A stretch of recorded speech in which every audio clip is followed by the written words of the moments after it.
ako'y bababa dito, ang mga balahibo ko'y nakatayo dahil napapakatarik ng dati.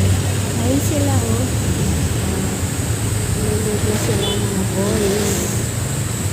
Kasi nagkaroon kami project dito sa Batangas.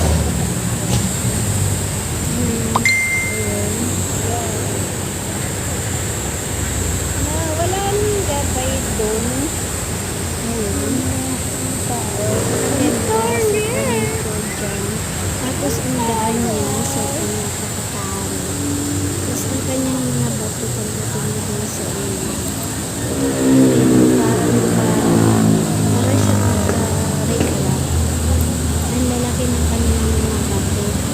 Ang sarap doon. Ayun, nakikita niyo yung bato kanina. Ayan, bato yan.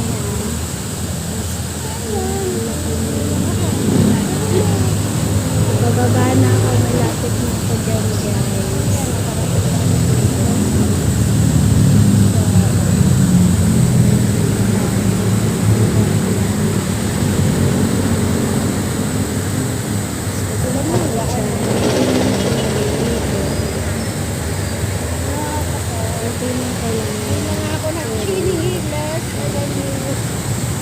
Ako'y nakayapa.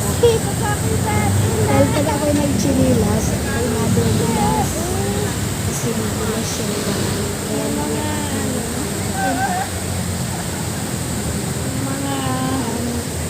ilpanghiyan o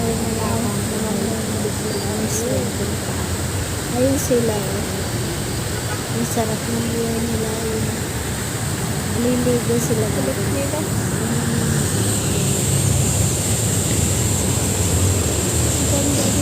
Dinadayo po yan.